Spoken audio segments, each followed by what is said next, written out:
Amém. Apocalipse 3, verso 14.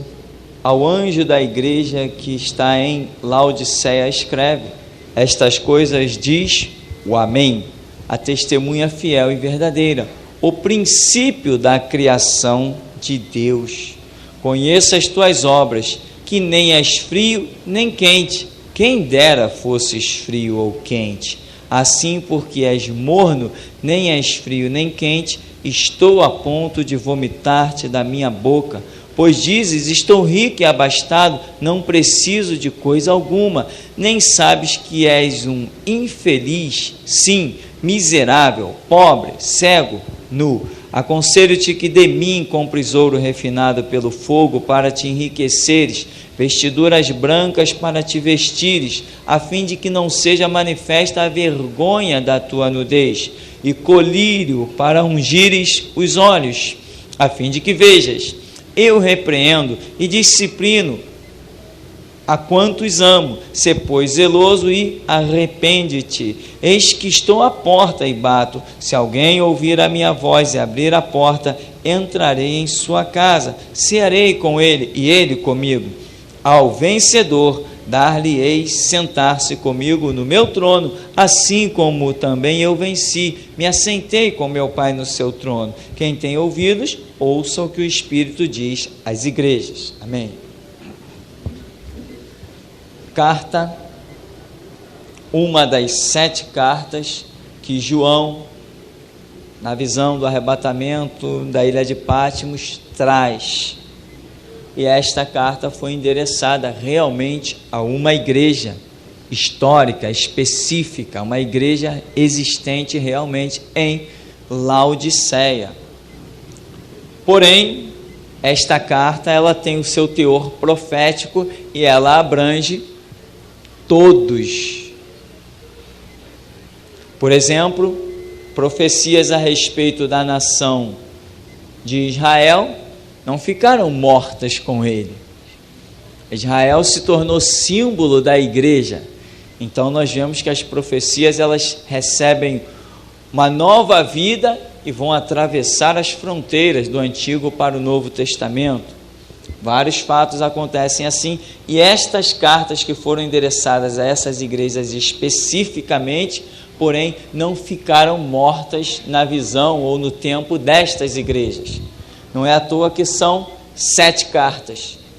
Todas as igrejas na face da terra, toda a organização que se chame igreja, ela vai estar enquadrada em uma das situações reveladas nestas 7 cartas.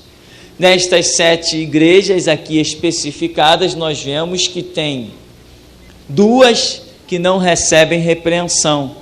As outras 5 precisam se corrigir de alguma coisa, precisam se arrepender de alguma coisa. E aqui, esta igreja aqui, de Laodiceia, Jesus manda através de João esta revelação e diz ao anjo da igreja, quer dizer, a liderança daquela igreja, porque nós vimos na simbologia que anjo é símbolo de lideranças espirituais também. Então, Jesus está falando a liderança e vai descrever um monte de problema dentro da igreja. Então, Jesus queria uma mudança geral. Ele queria uma mudança que alcançasse todo mundo. Para que isto acontecesse, ele só poderia falar com a liderança. Às vezes, algumas pessoas entram em contato comigo e nitidamente se vê nas palavras da pessoa que ela está com o objetivo de tentar mudar a cabeça do seu pastor. Ela está com o objetivo de um membrozinho de uma igreja de 100, 200, 1000 pessoas, ela acha que ela pode mudar a visão geral dentro da igreja. Isso é inútil, inútil, inútil. Membro de igreja não muda a cabeça de liderança, não adianta que não muda. Só Jesus Cristo pode mudar a cabeça de uma liderança, ou melhor, só Jesus Cristo pode dar essa chance para que uma liderança mude. O membro da igreja, por mais que ele seja cheio do Espírito Santo, transbordante, conhecedor de toda a verdade e de todos os mistérios, ele não muda a cabeça de uma liderança. Mas tem gente que acha que pode. E aqui você vê que Jesus manda uma carta direto para a liderança. Essa carta chegou na mão do líder. Se ele não mudasse, a igreja continuaria com a visão errada. Porém, existe ainda um escape. Não existe? Claro que existe. A busca de Deus não é individual? É, e nós vamos ver isso. Porém, Jesus está querendo uma mudança radical a nível geral. Então, essa mudança radical só poderia vir através da liderança. É assim exatamente que acontece. Você vê que houve um movimento aí, que já está praticamente sumindo, chamado G12. O G12 ele não começou catando, minando um membro aqui, um membro ali. Não, ele entrou através da liderança, dominou várias igrejas e acabou a história. A visão, quando ela vem através de liderança, da liderança da igreja, porque é Deus mesmo que institui a liderança, ela acontece rapidamente. Quando um rei perverso dominava em Israel, o povo logo estava cheio de problemas. Mas quando um rei justo dominava, o povo como um todo, a nação, usufruía dessa justiça desse rei, da integridade dele. Então, aí Jesus está dizendo, isso diz o Amém. Quer dizer, aquele que encerra todas as coisas. Testemunha fiel e verdadeira. Quer dizer, Jesus está dizendo, eu sou testemunha fiel e verdadeira. Por quê? Porque ele vê tudo. Ele vê tudo, ele sabe, ele é o testemunha ocular, ele é onisciente.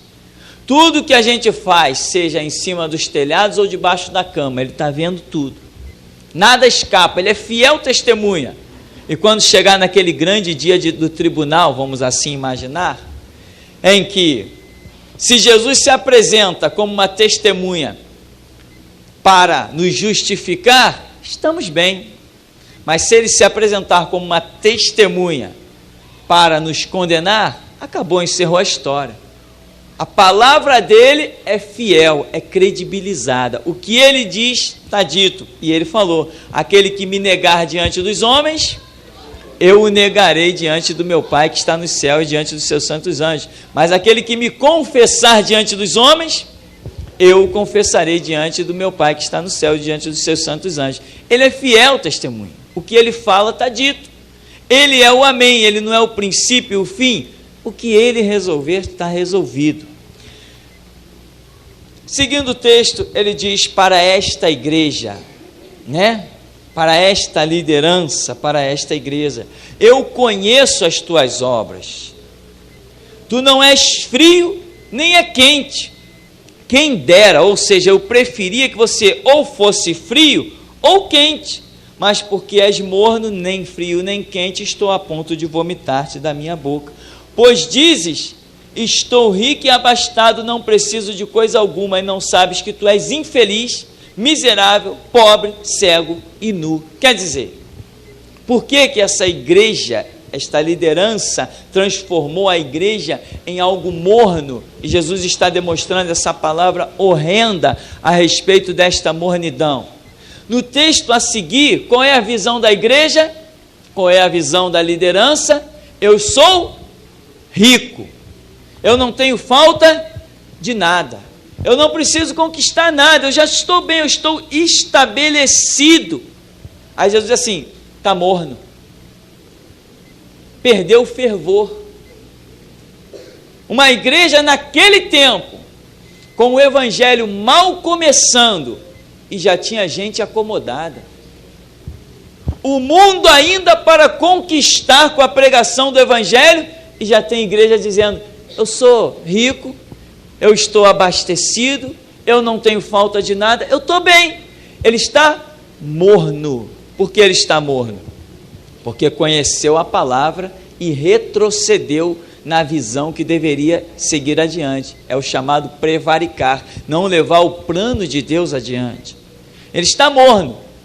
Ele saiu, aqui o contexto é sair do estágio quente, porque era igreja, e retroceder, esfriou, por isso se tornou morno. E Jesus está cobrando, diz assim, olha, na situação do jeito que você está se tornando uma coisa horrenda. Porque, irmãos, o que acontece? Quando estamos quentes, acabou, estamos quentes, estamos na obra. Quando estamos frios, significa que temos aí uma grande chance de Deus nos sacudir e nos esquentar. Mas quando está morno, é comodismo. Perdeu a noção das coisas, esteve envolvido e se acomodou. É isso que você, examinando o texto, vai ver nesta igreja. Não era uma igreja? Se era uma igreja, era quente. Se começou como igreja, começou quente. É uma igreja que com grande expressão a história mostra. E está dizendo que eu não tenho falta de nada, quer dizer, uma igreja que houve conquistas, conquistou várias coisas. A visão que Jesus está dizendo dessa liderança, eu não tenho falta de nada, eu sou rico, eu estou abastecido. Então ele está acomodado. O que não pode acontecer, meu irmão, com as nossas vidas jamais. Tem nesse mundo alguém que precisa ouvir de Cristo? Então eu não posso nem pensar em diminuir a minha caminhada, pensar em diminuir a minha força na pregação do Evangelho. Ah, mas eu já preguei para aquele vizinho, ele não quis ouvir. Meu irmão, muda de estado que você vai ter outros vizinhos que querem ouvir. Vai buscando a direção de Deus. Se Deus pode contar contigo, a Bíblia diz que aquele que é nascido do Espírito é como vento, não sabe de onde vem, não sabe para onde vai. Ou seja, aonde precisar que alguém pregue o Evangelho, se você tem Evangelho na sua vida para pregar, Deus vai te enviar. Agora, mas aonde eu moro, todo mundo já ouviu de Cristo, ninguém quer dar ouvido. Isso não é motivo para você se acomodar. Além das fronteiras, tem vidas que precisam ouvir do Evangelho. Olha para a África, olha para Portugal, um monte de gente rica a caminho do inferno. Então eu não posso perder, eu não posso me amornar, eu tenho que ser sempre quente, pronto a desfazer as obras do diabo, pronto a orar pelos enfermos, pronto a desafiar Satanás para mostrar que Jesus Cristo é o Senhor. Se eu não entrar na guerra, se eu não desafiar o diabo, ninguém verá que meu Deus é poderoso. Só se reconhece um exército como poderoso quando ele entra para a batalha e vence. Aquele exército é poderoso. Assim é Jesus e o diabo. Só dirão que Jesus Cristo é poderoso quando você expuser a sua vida para que ele demonstre o poder e a glória dele. Não tem motivo para sermos acomodados, e esta igreja está terrivelmente acomodada. Pois dizes, rico sou, abastado, não preciso de coisa alguma. Tu não sabes que tu és um infeliz, um miserável, um pobre, cego e nu. Ou seja, qual é a visão que a igreja está tendo? A melhor visão possível. E qual é a visão que Jesus Cristo está tendo? A pior visão possível, a ponto de dizer, eu estou a ponto de vomitar-te da minha boca. Então, muitas vezes acontece isso com a igreja, com as lideranças. Eles olham para um patrimônio natural e acham que acabou. Deus está na vida deles porque estão conquistando coisas naturais. Eu já recebi oferta de vários terrenos que as pessoas se prontificaram a me dar, passando de papel, indo registrar em cartório com tudo, e eu não quis. Não quis e não quero nada que Deus não diga que é para mim. Não quero. Mas outros estão pegando essas coisas, inclusive muitas das que eu não quis, outros pastores espertos, que também não era direção para a vida deles, para o ministério deles, pegaram das pessoas e estão dizendo que Deus está operando no meio deles. Por quê? Porque pegaram um terrenozinho. Que miséria, que desgraça. Medir o poder de Deus por conquista dessa terra, isso é impossível. O poder do meu Deus não pode ser medido pelas possessões da terra. Jesus Cristo recusou a oferta dos reinos do mundo. Se aquilo significasse poder de Deus, ele teria aceitado a proposta do diabo. Mas ele demonstrou que a adoração a Deus estava acima de todas as coisas. Aquilo sim era símbolo de comunhão com Deus, adorá-lo em espírito e em verdade. Aqui ele diz: aconselho-te que de mim compres ouro refinado pelo fogo para te enriqueceres. O que é o ouro? O Salmo vai dizer que a palavra de Deus é como ouro refinada, depurada. Aí está dizendo, compra isso de mim. Ou seja, quem volta para a palavra, volta para o primeiro amor. Compra isso de mim, ouro refinado no fogo. Compra a minha palavra. De mim só sai o quê? Palavra. De Jesus só sai o quê? Palavra. Ele mesmo se chama pelo verbo divino, palavra de Deus. Então o que ele tem para nos dar? Palavras. Está dizendo, compra de mim.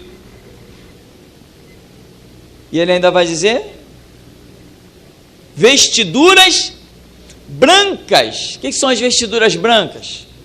Andar em justiça, a fim de que não seja manifesta a vergonha da tua nudez. O que é a nudez? A ausência da graça divina. Então, vai ser manifesta a vergonha da nudez desta igreja, desta liderança. Porém, a visão deles não é essa.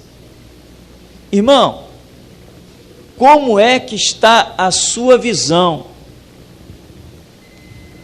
Eu tenho ido na igreja toda semana. Não, eu não estou perguntando do seu corpo físico por onde tem andado. Eu estou perguntando da sua visão. Não, pastor, eu não falto um culto. Eu não quero saber da sua presença física. Eu quero saber realmente como está a sua visão espiritual. Você é daqueles que olham, não, eu tenho um trabalho, eu tenho uma casa, eu tenho um salário bom todo mês, pronto, Deus está na minha vida. Não foi o bastante para esta igreja, para esta liderança. Não foi isso que Jesus considerou. Ele considerou que mesmo tendo tudo e não tendo falta de nada, era o quê? Era um miserável, era cego. Cego como? Cego de quê? Ele era cego? Não, ele era cego o quê? Espiritualmente, porque Jesus depois vai dizer assim, eu tenho colírio para abrir os teus olhos. Que colírio é esse? Lâmpada para os meus pés e luz para o meu caminho, é a tua palavra. Este é o colírio que nós precisamos. O colírio espiritual é a palavra de Deus. Não é esse mercenarismo de algumas igrejas aí, hipócritas, que têm distribuído o colírio ungido para ter visão espiritual. Não é nada disso, inclusive se baseiam nesse texto. O colírio é a palavra esclarecedora que você recebe na intimidade, quando você aceita o projeto de Deus para a sua vida. Esse é o colírio. Jesus está dizendo assim, olha, você está dizendo que tem tudo, você é farto, você está em abastança, mas a verdade é que você não está enxergando, você é cego. Quando eu pingar do meu colírio nos teus olhos, aí os teus olhos vão abrir, aí você vai entender que eu estou dizendo que você nada tem, nada é um miserável, é um nu, e não está enxergando isso. Por isso eu pergunto, como está a nossa visão espiritual? Irmãos, às vezes temos que repetir coisas tantas vezes, que eu chego ao ponto de orar. Mas Jesus, de novo eu tenho que falar isso? Mas Senhor, às vezes tem fitas aí que a gente repete a mesma frase tantas vezes, e eu vou repetir mais uma coisa, irmão, para você, agora.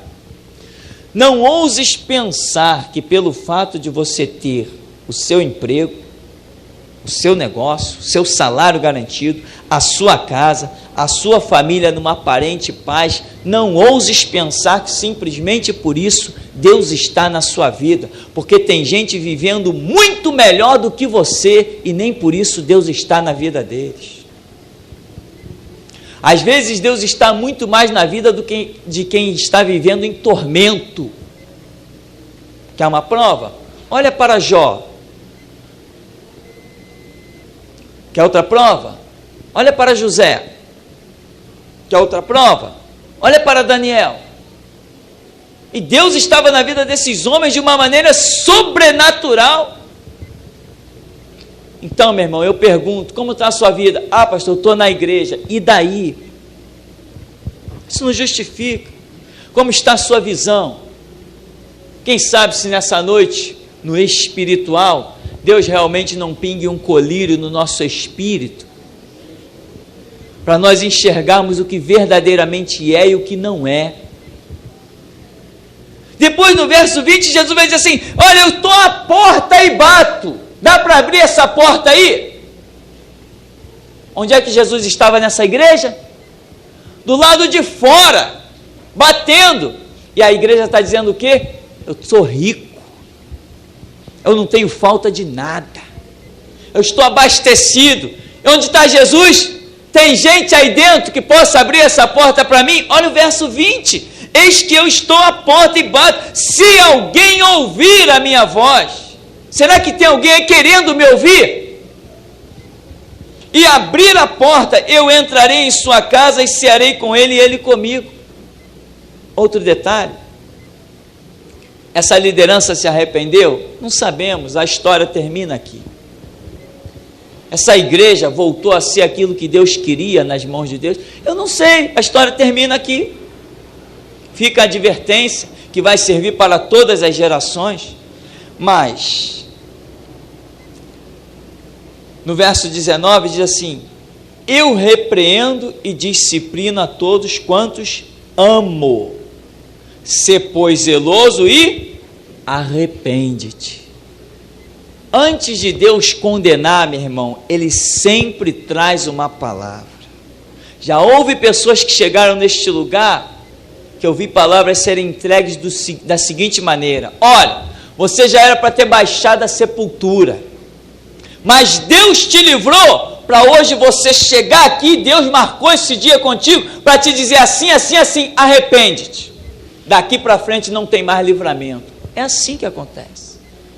Deus nunca desce o machado na raiz da árvore sem primeiro avisar.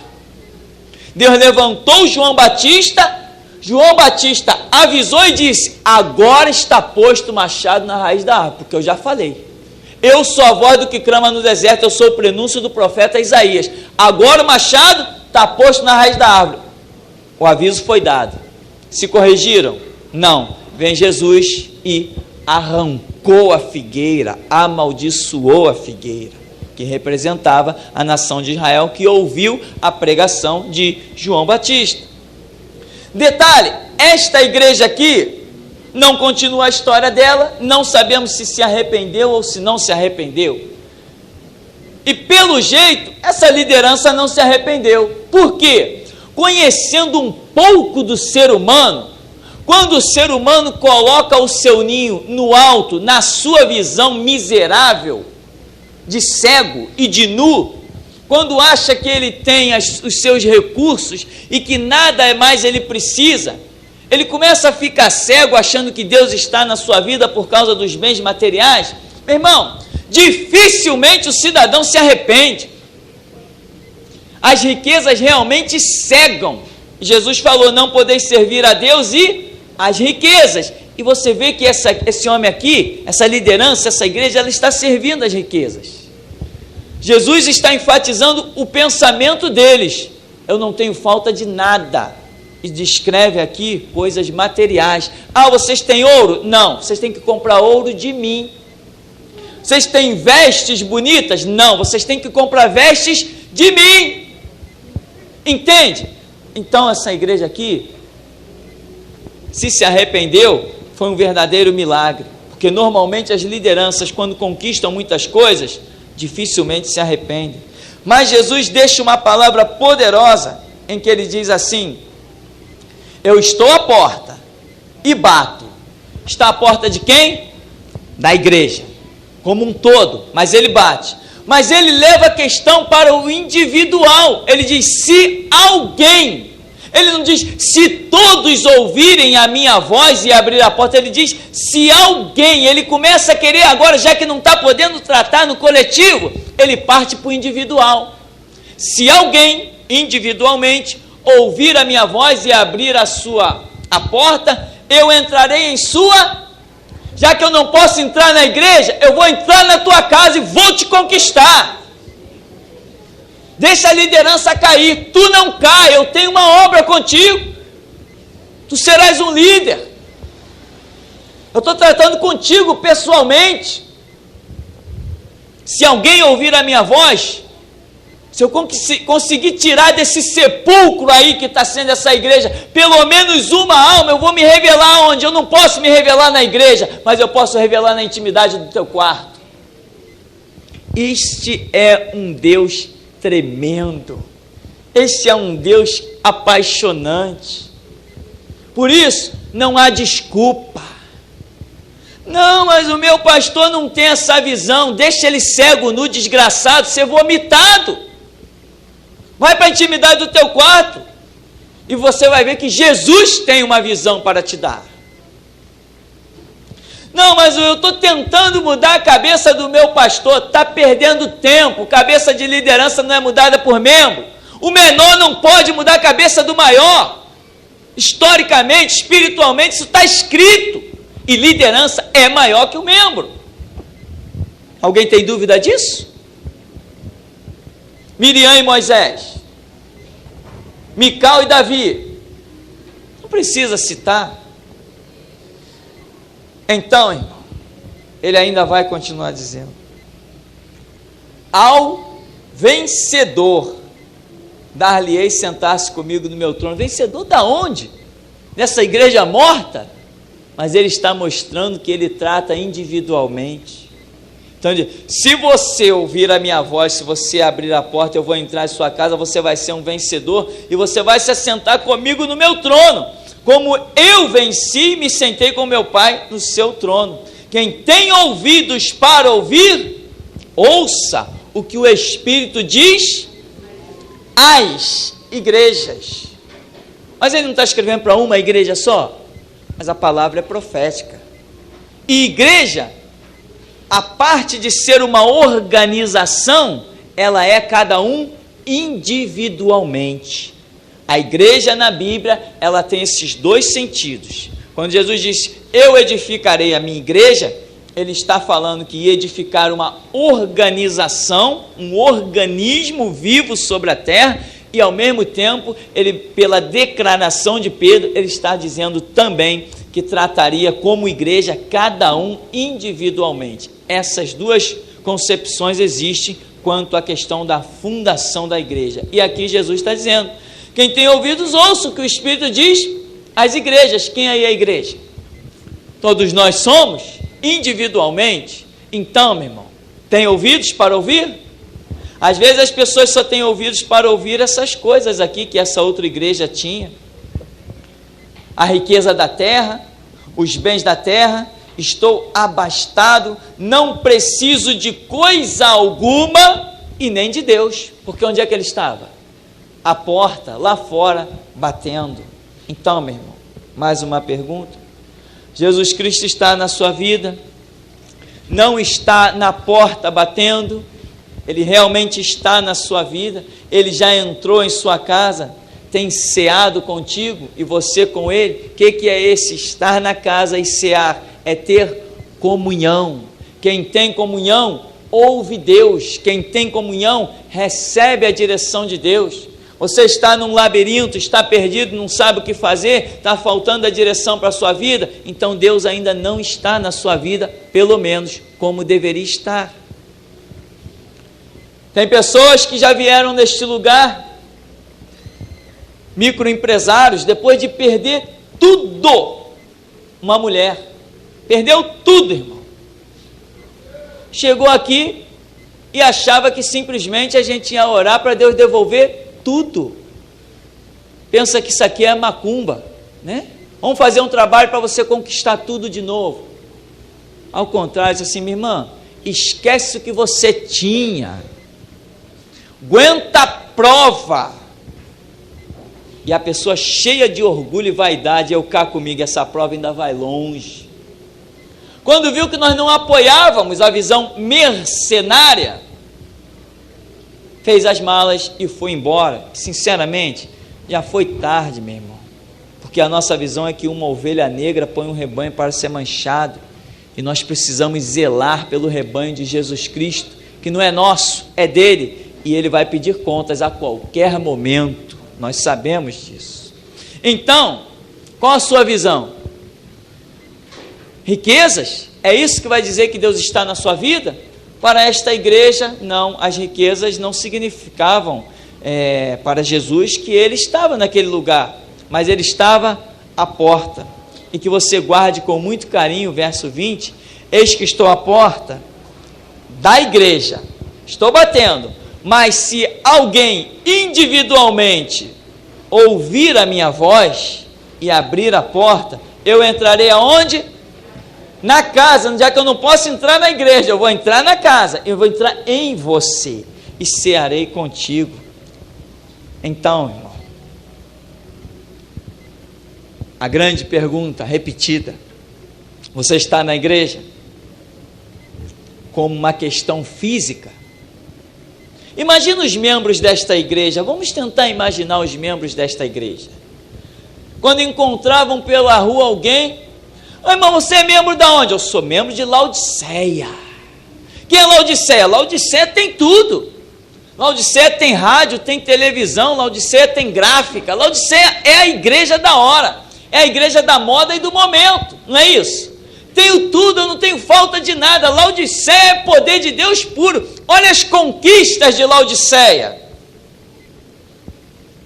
Aí Jesus olhava e dizia assim: cadê as conquistas dela?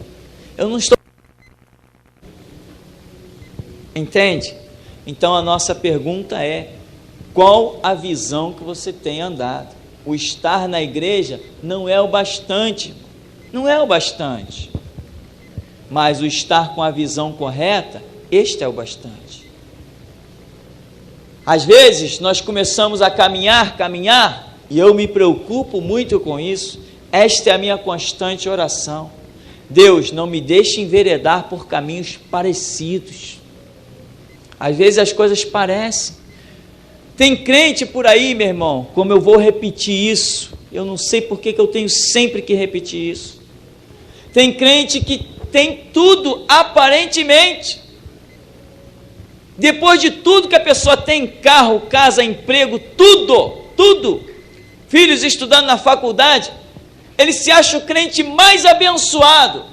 Quando você vai conversar com ele de Bíblia, ele te diz na cara assim, que não tem tempo para ler Bíblia, mas ele olha para tudo que ele tem e diz: eu estou bem, eu estou abastecido, eu estou enriquecido, eu tenho dinheiro de sobra para pagar faculdade para os meus filhos, curso de informática, se meu filho quiser fazer medicina, eu pago o curso de medicina para ele, eu tenho 3 empregos, eu viajo o Brasil inteiro, eu ganho muito dinheiro, mas eu não tenho tempo para ler Bíblia. Jesus está olhando o quê? Miserável, desgraçado, cego, nu. Compra de mim ouro refinado no fogo, compra colírio para você ver o caminho que você está andando. Então, meu irmão, não esqueça, sem ilusão neste lugar, sem ilusão. Eu estou na igreja, para quê? Para ser salvo ou condenado? Amém? Então, querido, atente para isso. Uma era a maneira como a igreja estava se vendo, a liderança estava se vendo, e outra era a maneira como Jesus estava vendo. Nós precisamos ver como Jesus vê, e para isso só entrando no seu quarto, fechando a porta e falando com Deus. Senhor, nos abençoe em nome de Jesus.